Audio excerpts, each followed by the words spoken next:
எங்க போயிருப்பா? ஒருவேளை மொட்டை மாடி போயிருப்பாளோ?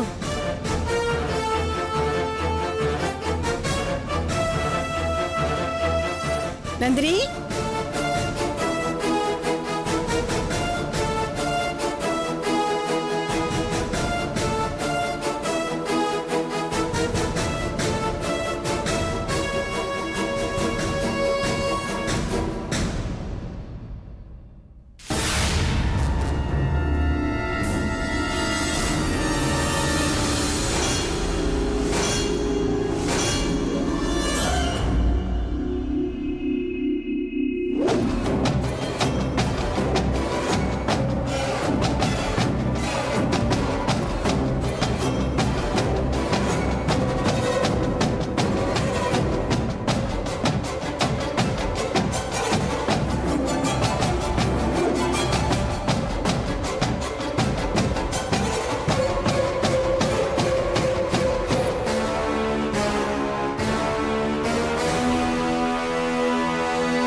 என்னங்க நந்தினிய பாத்தீங்களா?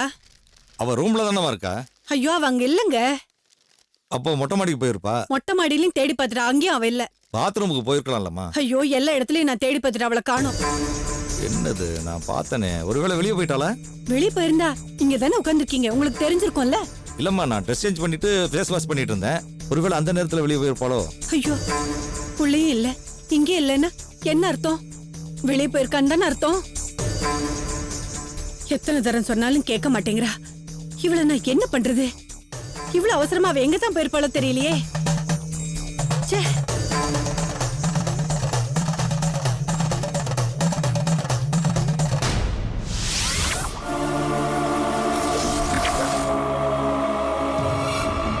பையன் வந்துட்டான், கூப்பிட்டு வாங்க. வாப்பா.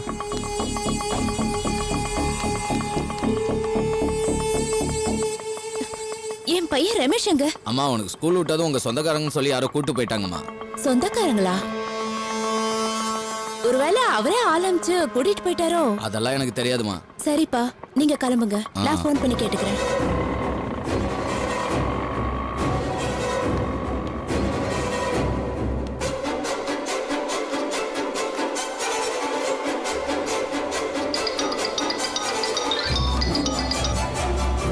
அதான் நான் வர்றதுக்கு லேட் ஆகும்னு சொல்லியிருக்கேன்ல, அப்புறம் என்ன? நான் அதுக்கு ஃபோன் பண்ணலங்க.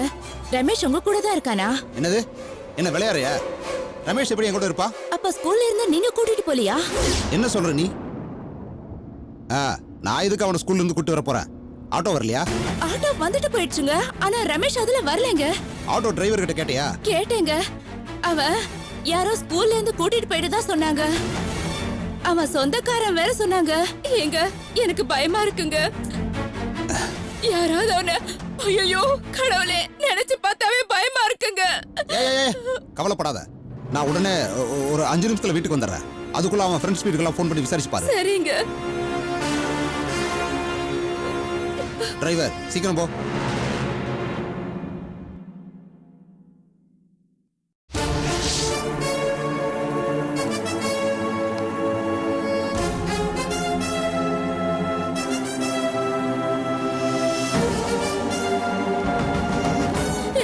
நம்ம பையன் கிடைச்சிட்டானங்க. ஒண்ணும் கவலைப்படாத, எல்லா இடத்துலயும் தேடுறதுக்கு ஆள் அனுப்பியிருக்கேன். கண்டிப்பா கிடைச்சிடும். ஐயோ, என் புள்ள கிடைக்கலையா? ஐயோ, யாராவது கடத்திட்டு போயிட்டாங்களா? அல்லாத, யாரும் கடத்த முடியாது. ஐயோ, என் புள்ளைக்கு என்ன ஆச்சுன்னு தெரியல. ஒண்ணும் ஆயிருக்காது. உனக்கு என்ன ஆச்சோ ஏதாச்சோ? அல்லாத, கொஞ்சம் பொறுமையா இரு, நிச்சயமா கிடைச்சிடுவான் அவன். அவனுக்கு ஒண்ணும் ஆகாது. நான் இருக்கேன்ல. அம்மா, நான் தான். ரமேஷ். டேய்,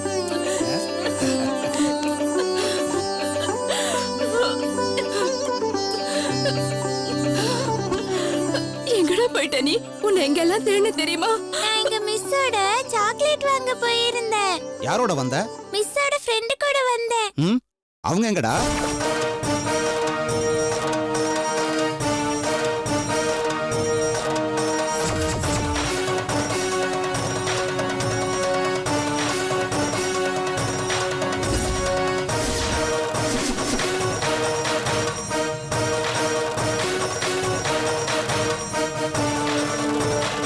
என்ன சார், பயந்துட்டீங்களா? என்னதான் இன்ஸ்பெக்டரா இருந்தாலும் பாசம்னு வரும்போது பயமும் வருது இல்ல? நீங்க இவனை நான் தான் இங்க கூட்டிட்டு வந்தேன். இவனோட மிஸ் என்னோட ஃப்ரெண்டு தான். நான் தான் அவங்க கிட்ட சொல்லி இவனை இங்க கூட்டிட்டு வந்தேன். நீ உன் மனசுல என்ன நினைச்சிட்டு இருக்க? எவ்வளவு தைரியம் இருந்தா என் பிள்ளைய கூட்டிட்டு போயிருப்ப. வாழ்க்கை மேல இருக்கிற பயம் போயிடுச்சுன்னா தைரியம் தானா வந்துரும் சார். என்ன தத்துவமா? யாருகிட்ட பேசுறோம்னு தெரிஞ்சுதான் பேசுறியா? என்ன நடந்தாலும் நடக்கட்டும்னு துணிச்சுதான் சார் இங்க வந்திருக்கேன். இது என்ன சின்ன பசங்க விளையாட்டுன்னு நினைச்சியா? அப்படி எதுவும் ஆயிடக்கூடாதுன்னு தான் இந்த ரிஸ்கே எடுத்தேன். அங்க ஒருத்தி தன்னோட எதிர்காலத்தை ஆசிடுக்கு பலி கொடுத்துட்டு நியாயம் ஜெயிக்கணும்னு உயிருக்கு போராடிட்டு இருக்கா. அத கம்பேர் பண்ணும்போது இது ஒண்ணும் பெருசு இல்ல சார். நீ பண்ணது எவ்வளவு பெரிய தப்புன்னு தெரியுமா உனக்கு? தெரியும் சார், தப்புதான். பாசம்னா என்னன்னு உங்களுக்கு புரிய வைக்கிறதுக்காகத்தான் நான் இந்த தப்ப செய்ய வேண்டியதா போச்சு. இப்ப நான் நினைச்சா கூட உன் மேல ஆக்ஷன் எடுக்க முடியும். அதே ஆக்ஷனை என் தங்கச்சி மேல ஆசிட் ஊத்துறவங்க மேல எடுக்க முடியும்ல? குற்றவாளி யாருன்னு தெரியாம எப்படியுமே ஆக்ஷன் எடுக்க முடியும்? நீங்க நினைச்சா 1/2 மணி நேரத்துல அந்த அக்யூஸ்ட பிடிக்க முடியும்னு எனக்கு தெரியும். ஆனா யாரும் உங்க கைய கட்டி போட்டிருக்காங்க. ஆமா, என் கையை கட்டி போட்டாங்கன்னு வச்சுக்கங்க. உங்களுக்கு அக்யூஸ்ட் யாருன்னு தெரிஞ்சா உடனே சொல்லுங்க. 5 நிமிஷம் 5 நிமிஷத்துல அவனை தூக்கி உள்ள போடுறேன். உள்ள போறது என்ன, தண்டனையே வாங்கி கொடுக்குறேன். எங்களுக்கு ஒரு க்ளூ கூட கிடைக்காம திண்டாடிட்டு இருக்கோம். கண்டுபிடிச்சு நீங்க தப்பிக்க விட்டுட்டீங்களோன்னு நினைச்சேன். உங்க கற்பனைக்கெல்லாம் நாங்க பொறுப்பாக முடியாது. இந்த ஆள் தான் செஞ்சிருப்பாங்கன்னு ஒரு சின்ன சந்தேகம் வந்தா கூட உடனே நாங்க பிடிச்சிருவோம். இந்த கேஸ்ல தான் ஒரு சின்ன லீடு கூட கிடைக்கலையே. இப்போதைக்கு உன் தங்கச்சியே வாயில் திறந்து பேசினா தான் உண்டு. அது வரைக்கும் என்னால பொறுமையா இருக்க முடியாது சார். குற்றவாளி யாருன்னு நானே கண்டுபிடிக்கிறேன். அடுத்த நிமிஷம் அவன் லாக்அப்ல இருப்பான். யாரா இருந்தாலுமா? யாரா இருந்தாலும் நான் பயப்பட மாட்டேன். ப்ராமிஸ்? ப்ராமிஸ். குற்றவாளியை கண்டுபிடிச்சு நான் உங்களுக்கு சொல்றேன் சார். அப்புறம் சார், உங்க பையனை இப்படி கூட்டிட்டு போனதுக்கு என்ன மன்னிச்சிடுங்க சார். எனக்கு என்ன தண்டனை கொடுத்தாலும் நான் ஏத்துக்கிறேன். தயவு செஞ்சு என் தங்கச்சி இப்படி பண்ணவங்கள மட்டும் சும்மா விடாதீங்க சார். அவ படுற வேதனையை பார்த்து என் குடும்பத்துல இருக்கிறவங்களாலையும் என்னாலே தாங்க முடியல சார். ப்ளீஸ் சார், அவளை இப்படி பண்ணவங்களுக்கு நீங்க தான் தண்டனை வாங்கி கொடுக்கணும். உங்களுக்கு எஞ்சி கேட்டுக்கிறேன். கவலைப்படாதம்மா, நடவடிக்கை எடுக்க வேண்டியது என்னுடைய பொறுப்பு. இனிமே இந்த மாதிரி தப்பெல்லாம் பண்ணாதீங்க. Sorry sir.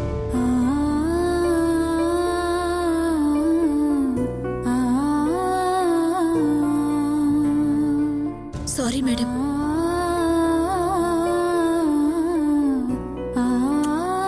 பைடா தங்கம். Hi aunty. வர மேடம்.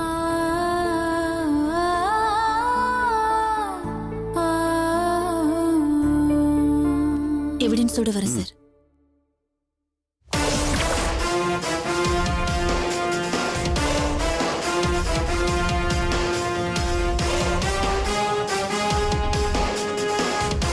பாவங்க அந்த பொண்ணு. ஆனாலும் ரொம்ப துணிச்சல்காரி. எப்படியாவது அவங்க சொன்ன ஆளை கண்டுபிடிச்சு கொடுத்துருங்க.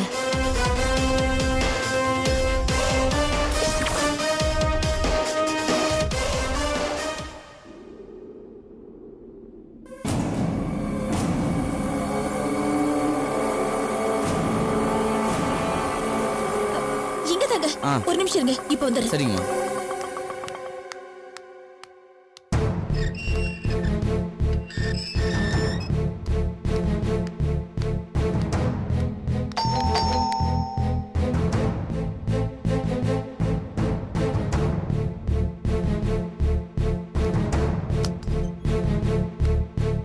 அக்கா நீங்களா? வாங்கக்கா. இல்ல பரவாயில்ல, நான் உங்ககிட்ட ஒரு முக்கியமான விஷயம் பேசணும். சொல்லுங்கக்கா. ரேவதிக்கு நடந்த விஷயம் உங்களுக்கு தெரிஞ்சிருக்கும்னு நினைக்கிறேன். கேள்விப்பட்டோம்க்கா. ரேவதிக்கு இப்படி நடக்கும்னு கொஞ்சம் கூட எதிர்பார்க்கல. ரேவதிக்கு இப்படி ஒரு கொடூரமான விஷயத்த யார் பண்ணிருப்பாங்க, எதுக்காக பண்ணிருப்பாங்கன்னு உங்ககிட்ட விசாரிச்சுட்டு போலான்றதுக்காக தான் நான் வந்திருக்கேன். சொல்லுங்கம்மா, இவ யார்கிட்டயாவது பிரச்சனை பண்ணாளா, இல்ல யாராவது இவகிட்ட பிரச்சனை பண்ணாங்களா? இல்லக்கா, அந்த டீடைல்ஸ் பத்திலாம் எங்களுக்கு எதுவும் தெரியாதுக்கா. என்ன சொல்றீங்க? ரேவதியோட ஃப்ரெண்ட்ஸ் நீங்க, உங்களுக்கு தெரியாம எப்படி இருக்கும்? சொல்லுங்க, எதா இருந்தாலும் மறைக்காம என்கிட்ட சொல்லுங்க. அக்கா ரேவதி முன்ன மாதிரிலாம் எங்க கிட்ட அவ்வளவு டீப்பா பழகுறது இல்லக்கா. எப்பயாவது ஒரு வாட்டி தான் வருவா போவா. அப்போ அவ கூட நெருக்கமா பழகுற ஃப்ரெண்ட்ஸ் யாருமே இல்லையா? ஒருத்தி மட்டும் இருக்காக்கா. அவ பேரு சுகன்யா. சுகன்யாவா? ஆமாக்கா, இப்பெல்லாம் ரேவதி சுகன்யா கூட தான் ரொம்ப டீப்பா பழகுறா. அந்த சுகன்யாவை விசாரிச்சீங்கன்னா ஏதாவது விவரம் தெரியும்க்கா.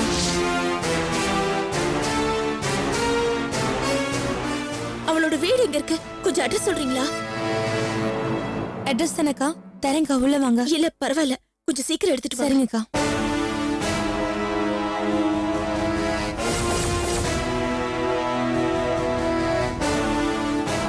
அக்கா என்னங்க? சுகன்யாவோட அட்ரஸா? ரொம்ப தேங்க்ஸ். பரவாயில்லக்கா. அக்கா இப்ப ரேவதிக்கு எப்படி இருக்குக்கா? என்னமா சொல்றது? கடவுள் மேல பாரத்தை போட்டுட்டு அவ நல்லபடியா குணமாகணும்னு நாங்கெல்லாம் வேண்டிட்டு இருக்கோம். சரி வரேன். சரிக்கா. சரிக்கா.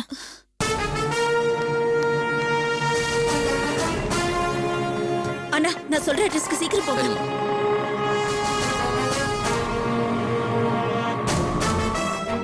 அண்ணா, நம்பர் 18 வாவுசி ஸ்ட்ரீட், வல்சரவாக்கம். கொஞ்சம் சீக்கிரமா போங்க. போயிடலாமா?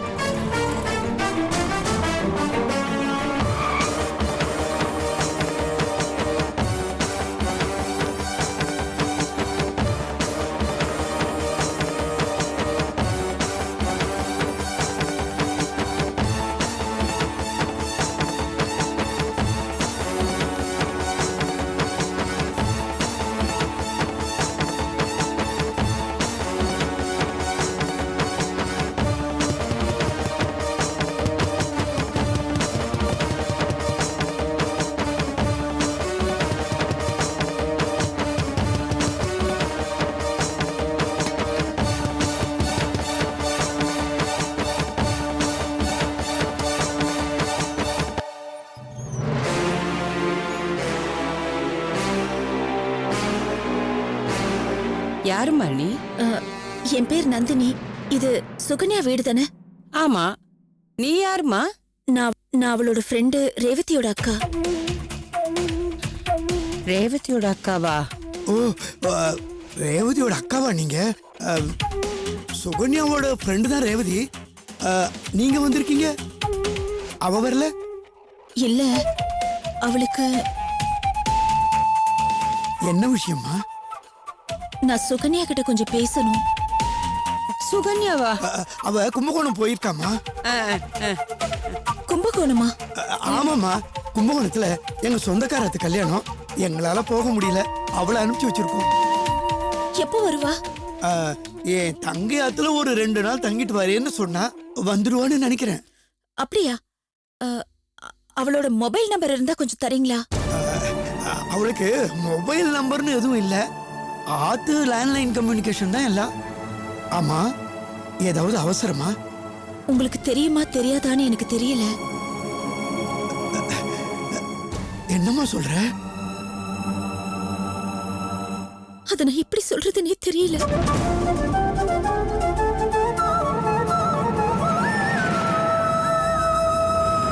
ரேவதியோட முகத்துல யாரோ ஆசிட் ஊத்திட்டாங்க. என்ன? ரேவதி மேல ஆசிட் ஊத்திட்டாளா? என்னம்மா சொல்ற நீ? யார் ஊத்தினது? யாரு என்னன்னு எங்களுக்கு தெரியல.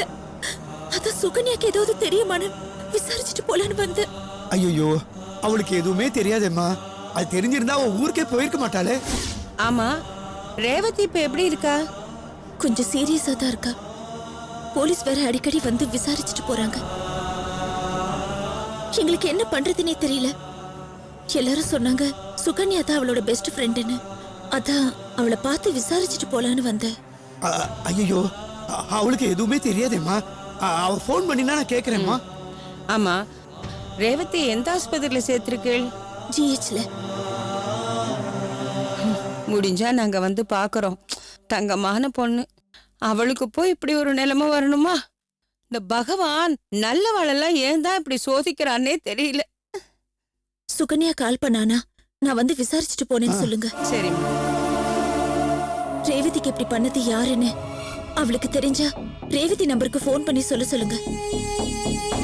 ஏன்னா ரேவதி ஃபோன் என்கிட்ட தான் இருக்கு. கண்டிப்பா சொல்றேம்மா. நான் வரேங்க. வாங்க.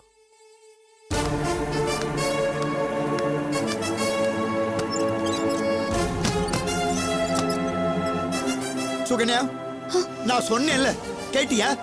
ஆபத்து நம்மள தேடி வந்திருக்கு. ரேவதியோட அக்கா இங்க வந்துட்டு போறா. இன்னும் கொஞ்ச நேரத்துல போலீஸ் இங்க வந்தாலும் வந்துடும். அதுக்கு முன்னாடி நீ இங்க கிளம்பு, கிளம்பு. எப்படிப்பா என் ஃப்ரெண்ட் அங்க உயிருக்கு போராடிட்டு இருக்கா? அது பார்த்தா நாம எல்லாரும் மாட்டிட்டு சாகத்தான் வேணும். பரவாயில்லையே. அப்பா இத பாரு, இதெல்லாம் பெரிய விஷயம். இதெல்லாம் மாட்டிண்டோம்னா நாம மீளவே முடியாது. நடந்ததை ஒரு கெட்ட கனவா நினைச்சு மறந்துடும். கொஞ்ச நாளைக்கு அத்தியாயத்துல போய் இரு. இந்த பிரச்சனை எல்லாம் தீர்ந்ததுக்கு பிறகு நீ இங்க திரும்பி வரலாம். அப்பா அட்லீஸ்ட் ரேவதியை ஒரு தடவை பார்த்துட்டாவது வந்துடுறேன்ப்பா. அடியே, நாங்க வயித்துல நெருப்ப கட்டின்னு இருக்கோண்டி. இந்த கேஸ்ல எங்க ஒன்னையும் சேர்த்துருவாளோன்னு நாங்க பயந்துட்டு இருக்கோம். நீ அவளை பார்க்க போன எல்லாமே முடிஞ்சிடும் அத்தோட. டேய், அவகிட்ட நெடி வள வளன்னு பேசிட்டு போய் நீ ஒரு பெட்டியில அவ துணிமணி எல்லாம் எடுத்து வை.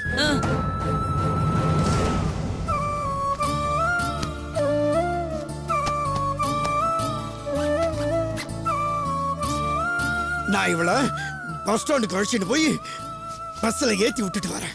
வா வா, சீக்கிரமா வா. கொண்டாங்க. ஏய், கிளம்பி வாடி.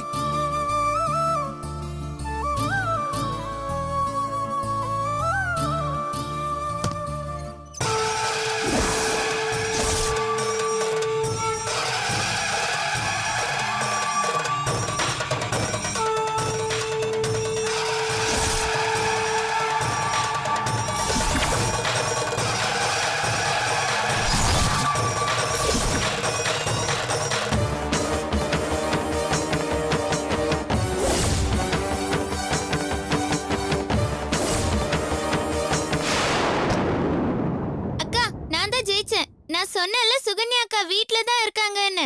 வீட்ல இருக்காங்க பாருங்க. அக்கா இந்தாங்க அக்கா மருதாணி, அம்மா கொடுத்தாங்க.